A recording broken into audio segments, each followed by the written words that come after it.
melanjutkan presentasi di matkul metodologi penelitian ya, insya Allah yang akan membawakan presentasi pada kesempatan di pagi hari ini adalah Bapak Abdul Qasim Nur Sehat dan Bapak Abdullah Baihaqi. Kepada Pak Abdul Qasim dan Pak Abdullah Baihaqi dipersilahkan untuk memaparkan presentasi materinya. Enggak, Pak? Ya, terima kasih. Sebelumnya Pak Ardian bisa direkam, Pak, karena tadi nggak direkam.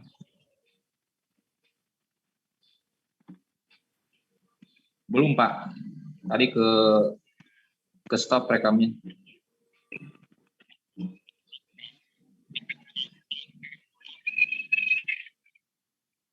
Oh gitu. Oke. Oke, siap. Terima kasih Pak Asep yang sudah membuka sesi ini. Bismillahirrahmanirrahim. Assalamualaikum warahmatullahi wabarakatuh. Waalaikumsalam warahmatullahi wabarakatuh. Terima kasih Bapak-Bapak, Ibu-Ibu semuanya. Pada kesempatan ini saya izin untuk menyampaikan ataupun memaparkan presentasi dari makalah yang kami buat dan bersama Pak Abdullah Baihaqi terkait penelitian korelasional survei dari MGIR. Bisa lanjut Pak Ardian.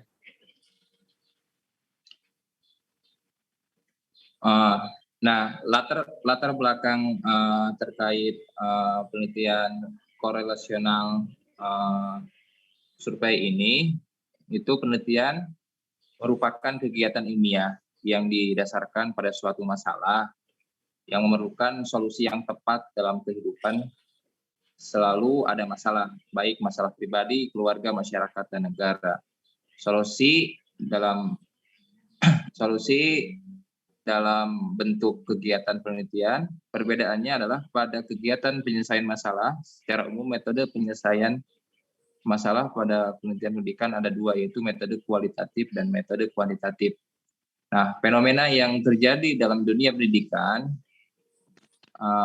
terdapat hubungan antar unsur-unsurnya, seperti hubungan antara guru dengan siswa, guru dengan materi atau kurikulum, materi dengan evaluasi, dan lain-lain.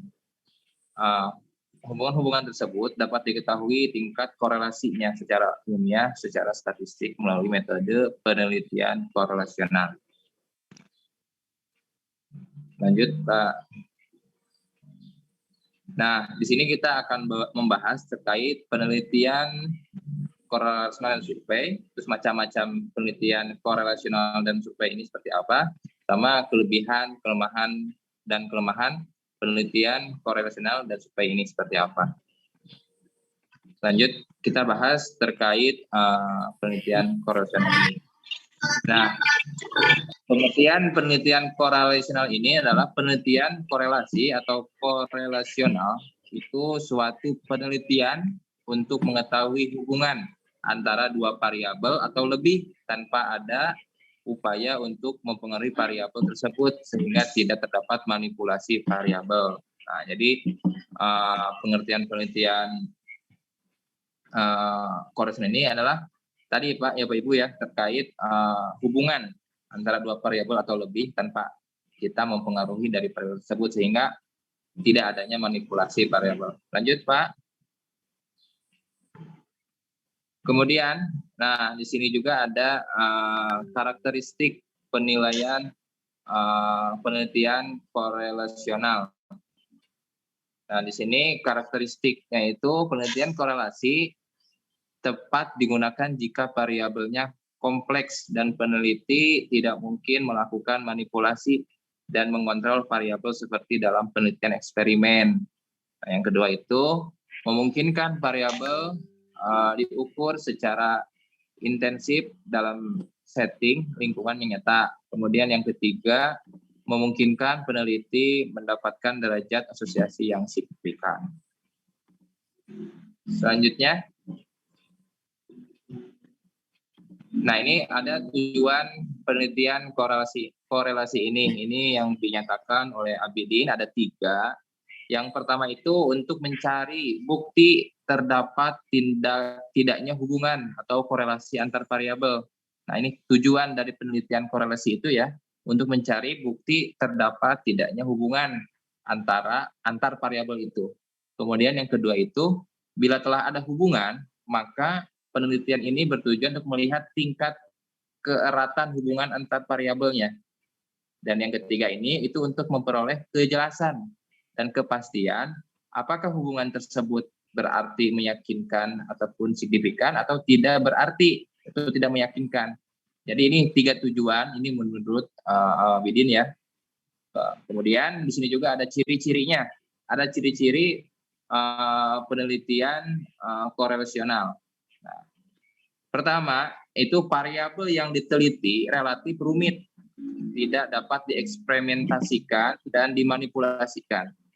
Kedua, itu mengukur variabel yang berhubungan secara serentak dalam situasi realistik. Nah, jadi variabelnya itu yang berhubungan secara serentak.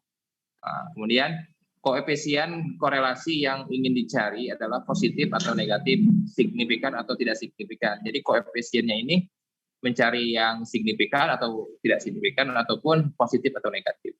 Kemudian selanjutnya itu satu atau lebih variabel disebut variabel bebas ataupun independent variables, dan satu atau lebih variabel terikat dependent variable. Nah, jadi 4 inilah yang kita bisa lihat ciri-ciri dari penelitian korelasional ini. Nah, selanjutnya, nah ini mungkin akan disampaikan oleh Pak Abu. Mangga.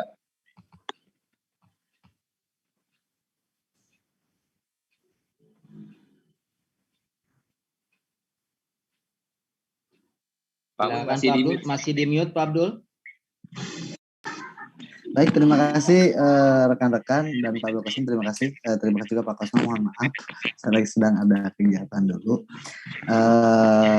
Saya akan mencoba melanjutkan presentasi pagi hari ini yang sungguh sangat luar biasa. Saya akan mencoba melanjutkan pertama di macam-macam penelitian korelasional. Nah, macam-macam penelitian korelasional ini dibagi ke dalam tiga macam penelitian. Yang pertama adalah penelitian korelasi. Nah, yang dimaksud dengan penelitian korelasi ini penelitian yang sederhana atau seringkali disebut korelasi saja, digunakan untuk menyelidiki hubungan antara hasil pengukuran terhadap dua variabel yang berbeda dalam waktu yang bersamaan. Nah, penelitian ini juga bertujuan untuk menentukan tingkat atau derajat hubungan antara sepasang variabel. Lebih lanjutnya lagi, penelitian jenis ini seringkali menjadi bagian dari penelitian lain yang dilakukan sebagai awalan untuk proses penelitian yang lain yang lebih kompleks. Jadi dari macam-macam penelitian itu, pertama ada penelitian korelasional yang bisa seringkali disebut sederhana. Nah, ini bertujuan untuk meneliti tingkat atau derajat hubungan antara sepasang variabel gitu, seperti itu. Kemudian yang keduanya ada penelitian prediktif. Nah, dalam pelaksanaannya penelitian prediktif ini lebih banyak dalam bidang pendidikan. Banyak yang menghendaki dilakukannya prediksi atau peramalan. Jadi semacam prediksi seperti itu. Kemudian perbedaan yang utama antara penelitian rasional dengan penelitian jenis ini terletak pada asumsi yang mendasari hubungan antara variabel yang diteliti. Kemudian untuk selanjutnya ada macam penelitian korelasional, yaitu korelasi multivariat. Nah, teknik ini ada dua teknik. Yang pertama ada teknik regresi ganda, kemudian juga yang kedua ada teknik korelasi kanonik. Yang dimaksud dengan regresi ganda itu memprediksi suatu fenomena yang kompleks hanya dengan menggunakan suatu faktor variabel. Seringkali hanya memberikan hasil yang kurang akurat. Kemudian yang dimaksud dengan korelasi kanonik yaitu sama dengan regresi ganda, di mana beberapa variabelnya dikombinasikan untuk memprediksi variabel kriteria. Akan tetapi tidak seperti regresi ganda yang hanya melibatkan suatu variabel kriteria. Korelasi kanonik melibatkan lebih dari satu variabel kriteria. Kemudian untuk selanjutnya yaitu ada proses dasar penelitian korelasional. ada beberapa proses dasar yang bisa kita gunakan, yang bisa kita lakukan untuk melakukan penelitian korelasional. Yaitu pertama ada pemilihan masalah. Menurut Guy di tahun 1981, nah ia menjelaskan prosedur dasar penelitian korelasional. Pertama ada pemilihan masalah. Nah, pemilihan masalah yang dimaksud adalah penelitian studi korelasi yang dapat dirancang untuk menentukan variabel mana dari suatu daftar yang mungkin berhubungan, maupun untuk menguji hipotesis mengenai hubungan yang diharapkan. Kemudian langkah yang kedua atau proses yang kedua itu adalah sampel dan pemilihan instrumen. Nah, sampel untuk di studi korelasional ini dipilih menggunakan metode sampling yang dapat diterima dengan 30 subjek dipandang sebagai ukuran sampel minimal yang dapat diterima. Kemudian yang ketiganya desain dan prosedur. Desain korelasional dasar tidaklah rumit. 2 atau lebih skor yang diperoleh dari setiap jumlah sampel yang dipilih, 1 skor untuk setiap variabel yang diteliti, dan skor berpasangan kemudian dikolerasikan. Kemudian yang selanjutnya adalah analisis data dan interpretasi. Nah, interpretasi atau koefisien kolerasi tergantung pada bagaimana ia akan digunakan. Dengan kata lain, seberapa besar ia diperlukan agar manfaat tergantung pada tujuan perhitungannya. Kemudian untuk selanjutnya yaitu adalah ada kelebihan dan kelemahan penelitian daripada penelitian korelasional. Pertama, ada menurut Abidin di tahun 2020 ada beberapa kelebihan dan juga kelemahan untuk penelitian korelasional itu sendiri. Pertama, ada kemampuan untuk menyelidiki hubungan antar variabel. Untuk kelebihan dulu ya. Untuk kelebihan kemampuan untuk menyelidiki hubungan antar variabel secara bersamaan atau stimulan. Jadi kelebihan daripada penelitian korelasional ini untuk menyelidiki hubungan antar beberapa variabel itu secara bersamaan atau stimulan. Kemudian penelitian korelasional juga dapat memberikan informasi tentang derajat kekuatan hubungan antara variabel-variabel yang diteliti. Selanjutnya ada kelemahan daripada penelitian korelasional itu. Kelemahannya antara lain hasilnya cuma mengidentifikasi apa sejalan dengan apa sejalan dengan apa. Tidak mesti menunjukkan saling berhubungan yang bersifat kasual. Jika dibandingkan dengan penelitian eksperimental, penelitian korelasional itu kurang tertib atau kurang ketat. Kemudian selanjutnya ada penelitian survei. Nah, penelitian survei ini adalah suatu penelitian atau pemeriksaan atau penelitian secara komprehensif. Survei yang dilakukan dalam melakukan penelitian biasanya dilakukan dengan menyebarkan kuesioner atau wawancara dengan tujuan untuk mengetahui siapa mereka, apa yang mereka pikir, rasakan, atau kecenderungan terhadap suatu tindakan. Nah, survei atau lengkapnya dengan self-administered survei adalah metode pengumpulan data primer dengan memberikan pertanyaan-pertanyaan kepada respon individu. Kemudian ada beberapa jenis survei. Nah, jenis survei itu ada survei catatan, kemudian survei menggunakan angket, survei melalui telepon, survei menggunakan wawancara kelompok, dan juga survei menggunakan wawancara individu. Nah, yang dimaksud dengan survei menggunakan catatan ini adalah jenis survei ini sering disebut dengan survey of records karena dalam kegiatan penelitian ini banyak menggunakan sumber-sumber yang berupa catatan atau informasi non-koreksi. Kemudian yang kedua, survei menggunakan angket. Nah, jenis kedua adalah metode survei dengan menggunakan angket atau kuesioner. Survei dengan angket biasanya didistribusikan ke responden melalui jasa pos di negara di mana masyarakat lebih maju tingkat pendidikannya dan sebagainya. Kemudian yang ketiga, survei melalui telepon. Nah, penelitian ini menggunakan buku petunjuk telepon atau untuk menghubungi responden. Kemudian yang keempat, ada survei menggunakan wawancara kelompok, dan yang terakhir ada survei menggunakan wawancara individu. Nah, teknik wawancara kelompok itu hampir sama dengan teknik perorangan, yaitu peneliti dalam menggali informasi dalam grup. Kalau individu itu lebih ke perorangan saja. Kemudian ada beberapa alat yang memang digunakan untuk dalam penelitian survei. Pertama ada kuesioner, kemudian juga skala, dan yang terakhir ada tes. Nah, kuesioner itu merupakan pertanyaan tertulis. Dalam menggunakan kuesioner, maka peneliti akan banyak mendapatkan data secara faktual. Kemudian ada skala atau Likert chip scale. Dalam menggunakan skala, maka jawaban-jawaban dari subjek akan lebih bersifat konseptual sesuai dengan self konsep masing-masing individu. Kemudian yang terakhir ada menggunakan tes. Maka pertanyaan yang diajukan sudah memiliki standarisasi atau norma yang berlaku terhadap jenis tes yang digunakan sebagai alat. Kemudian untuk selanjutnya ada di makalah ada penelitian survei, kelemahan dan juga kelebihan penelitian survei. Yang coba saya sebutkan satu saja. Kelemahan dari penelitian survei ini, kuesioner yang digunakan dapat menggunakan kuesioner terkirim, dapat juga melalui telepon sehingga tidak ada interaksi langsung dari kedua pihak, peneliti pun tidak dapat mengetahui ekspresi dari responden. Kemudian juga untuk kelebihannya, penelitian survei merupakan perangkat penelitian yang murah dan cepat sehingga informasi yang dibutuhkan dapat dihasilkan secara akurat dan tepat waktu. Mungkin seperti itu saja dulu Pak Kosim dan rekan-rekan yang lainnya. Selanjutnya saya persilakan kepada Pak Kosim atau Pak Kosma untuk memandu kembali. Terima kasih. Baik, terima kasih Pak Bayhaqi juga Pak Abdul Qasim yang sudah menyampaikan paparan materinya tentang korelasi tadi ya.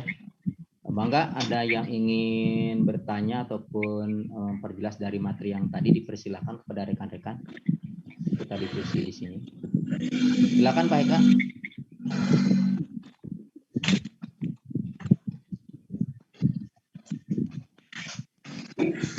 Mangga Pak, kita mau lanjutkan. Silakan bagi yang ingin menambahkan atau bertanya terkait materi yang sudah disampaikan ya, yaitu tentang penelitian korelasi. Ya. Bu Baik, Ane, kalau Bu gimana? Ada? Bu Ane katanya. Silakan Bu Ane. Mangga Bapak Ibu. Baik, kalau Santai. tidak ada sebetulnya ada beberapa permasalahan yang memang kita alami sebelum membuat makalah ini, karena di RPS yang diberikan oleh Bu Dokter itu bahwa menyebutkan untuk penelitian korelasional survei, sedangkan di beberapa sumber yang kita cari itu dibedakan antara penelitian korelasional dan juga penelitian survei. Nah, mungkin kita diskusikan saja terlebih dahulu apakah ini berbeda dengan yang dimaksud dari RPS bahwa kita diarahkan untuk menjelaskan tentang penelitian korelasional survei, atau memang ini itu memang dipisahkan, cuma dannya itu kehapus, mungkin seperti itu kita diskusikan terlebih dahulu sebelum nanti kita berlanjut. Iya, benar. Itu tuh yang jadi itu problem. Pak Kosma.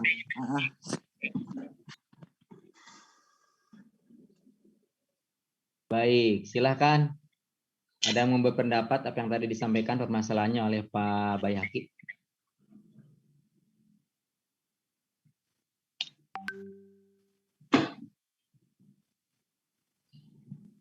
Apa Pak Karim? Bangga, silakan.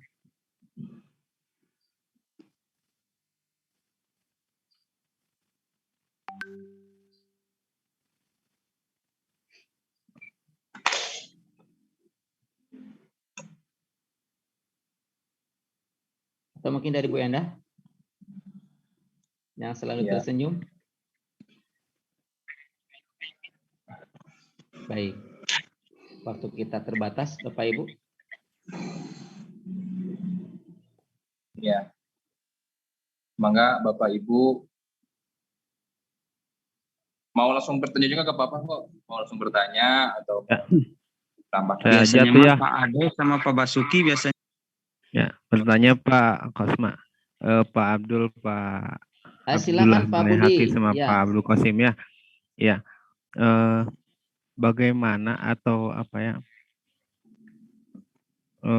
Untuk korelasi tuh, yang korelasi itu. Kalau penelitian korelasi itu apa masalah-masalah apa yang dikedepankan itu dalam korelasi? Karena ini dari pengalaman tuh saya ditolak 3 kali untuk judul di S1 Pak. Yeah. Salah satunya yang korelasi itu. Saya mencoba dulu tuh kuantitatif semua, 3-tiganya yang ditolak. Salah satunya itu yang korelasi itu hubungan antara mata pelajaran Quran hadis itu ya, dan pembelajaran PBA, pendidikan bahasa Arab, karena kan Quran hadis itu juga ada Quran, ada hadis, ada ya. Kalau bahasa Arab mungkin dengan Arabnya gitu ya. Saya coba itu ya, alhamdulillah juga ditolak ya, sampai akhirnya penelitian kualitatif lah yang yang diterima. Nah, masalah-masalah yang urgent dalam korelasi itu apa saja, Pak? Tadi saya kurang menyimak di Pak Abdullah Baik Haki karena itu menjelaskan mungkin Pak Baik Haki terlalu profesional, jadi saya kurang mengerti, Pak. Cepat ting. Atur nuhun, Pak. Silakan Pak Bayhaki atau Pak Abdul Karim dijawab. Wah, Pak Budi mah Kita tinggal bisa 8 gitu. menit ya. Ditampung saja dulu mungkin Pak. Itu Pak Ade mungkin mau menjawab atau mau bertanya, Pak Ade. Silakan Pak Ade. Atau satu dulu lah dari Mau Pak itu bertanya ya. saja, Pak. Oke, atuh. Pertanyaan terakhir aja ya. Oke, tadi kan disampaikan tentang kelemahan-kelemahan yang korelasioner dan juga yang survei gitu, Pak. Itu kan dari hasil mungkin penelitian terdahulu. Apakah penelitian ini dengan beragam kelemahannya masih bisa kita aplikasikan atau kita pakai atau tidak? Karena kalau misalkan yang tadi itu yang Pak Kosim sampaikan kan yang korelasioner itu lebih rumit ya Pak ya, yang untuk yang penelitian itu. Kalau misalkan melihat dari definisi saja sudah rumit, apalagi aplikasinya itu apakah masih bisa dipakai atau tidak? Mungkin itu saja Pak. Turun. Ya, terima kasih Pak Ade. Terima kasih Pak Ade, terima kasih. Insyaallah Baik. luar biasa. Ya, silakan langsung jawab aja. Masalah-masalah apa yang dikedepankan dalam korelasi mungkin seperti ya Pak Budi. Pak Kosim silakan jawab dulu. Ya, terima kasih Pak Budi yang tanya. Dan luar biasa 3 kali ditolak ya. Untung belum nggak dapat maskom ya. Ya, jadi terkait tadi masalah yang seperti apa sih yang emang untuk apa ya terkait korelasi ini? Itu kan Pak Budi ya? Ya, Pak. Tadi teh, iya, karena kan sering apa ya masih bingung ataupun gimana gitu. Apakah yang seperti apa yang bisa menjadikan terkait penelitian korelasi ini? Sebenarnya tadi juga dalam karena saya juga skripsinya bukan terkait korelasi, cuman saya sedikit berpendapat dari makalah yang dari makalah yang kami buat. Nah ini dari untuk menentukan judul ataupun penelitian terkait korelasi ini, yang pertama Pak, itu tentu Pak harus pemilihan dari masalahnya dulu. Nah masalahnya ini juga harus harus menarik gitu Pak, dan juga harus terbarukan Pak. Jadi jangan sampai penelitian korelasi ini itu sama dengan penelitian yang sebelumnya. Itu ada sesuatu yang baru dan unik gitu, yang bisa dikembangkan ataupun yang bisa diteliti dalam penelitian korelasi ini. Kemudian dari pemilihan instrumen juga Pak, dari pemilihan instrumennya juga seperti apa tadi apa yang dikatakan dulu pas waktu kuliah sebelumnya juga. Jadi dari indikator penelitian itu seperti apa? Apakah emang itu menjadi minat? Kadang kan menjadi ketertarikan itu entah dosennya ataupun apa yang kita ajukan itu punya nilai value lebih gitu dari judul yang kita akan angkat itu. Nah, itu yang dasarnya gitulah. Pasti pertama terkait pemilihan dulu dari masalah yang mau ditelitinya, mau korelasi apa yang akan dihubungkan, sama sampel ataupun pemilihan instrumennya seperti apa Pak. Dari saya mungkin seperti itu Pak. Nah nanti baru setelah itu nanti ada ke desain prosedur penelitiannya, apa-apa aja yang dibutuhkan. Paling begitu Pak Budi. Oke, kita punya waktu 4 menit ya. Akan di end sendiri. Ya, mungkin saja terlalu global juga permasalahannya ya Pak ya. Betul Pak Budi. Ya mohon Pak. Terus untuk pertanyaan kedua tuh terkait apa tadi Pak Kosma? Saya kurang ini. Pak Ade, mohon diulang sedikit pertanyaan tadi. Hilap deh. Kalau Ya, kurang kalau nggak salah lebih kelemahan Bapak, kelemahan Nah, gini dari Pak, tadi kan korelasi. Kalau nggak salah relasional itu kan? Itu bukan? ya kan tadi disampaikan ada kelemahan dan juga kelebihan dari korelasi dan juga survei gitu. Apakah masih memungkinkan gitu ya dengan beragam kelemahan itu kita menggunakan penelitian korelasi dan survei itu dilihat dari kerumitan tadi yang disampaikan Pak Kosim. Terima kasih. Itu Pak. Ya, siap. Saya mencoba menjawab singkat ya. Untuk di kelebihan dan juga kekurangan daripada penelitian korelasional itu sendiri, sangat mungkin Pak kita lakukan hari ini karena memang ada beberapa kelebihannya juga gitu untuk bisa kita gunakan. Ya mungkin salah satu kelebihannya tadi penelitian korelasional memberikan informasi derajat antara hubungan variabel A dengan variabel B dengan tadi yang dikatakan oleh Pak Kosim, menentukan suatu permasalahan, kemudian juga memilih suatu instrumen yang memang itu jelas ataupun tidak, maka penelitian korelasional inilah yang menentukan bahwa ini tuh ada hubungan atau tidak, meskipun pada dasarnya di kekurangannya hanya sebatas itu saja gitu, hanya sebatas bahwa bahwa ini menurut Soekardi menambahkan kelebihan penelitian adalah penelitian yang berguna untuk mengatasi masalah yang berkaitan dengan pendidikan. Dengan penelitian ini juga memungkinkan untuk menyelidiki beberapa variabel yang diselidiki secara intensif. Ya, seperti itu. Nah, jadi mungkin Pak masih kita lakukan karena penelitian korelasi atau penelitian survei ini dari beberapa penelitian dari beberapa jurnal juga ada yang memang masih menggunakan penelitian ini. Seperti itu Pak dari saya. Mungkin Pak Kosim mau menambahkan 1 menit terakhir. Kalau tidak ada kita tutup dengan kesimpulan saja Pak Kosma. Silakan Pak. Ya.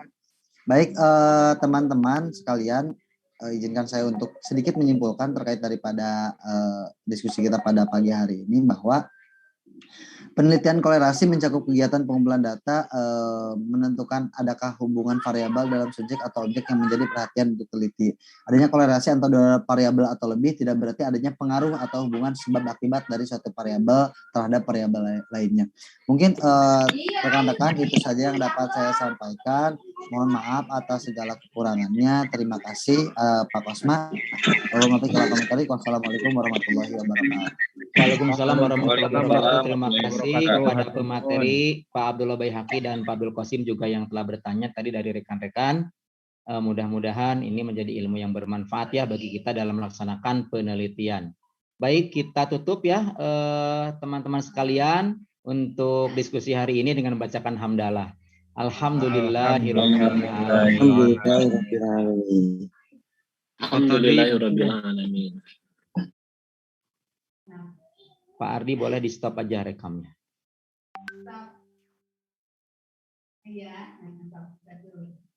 Baik, alhamdulillah.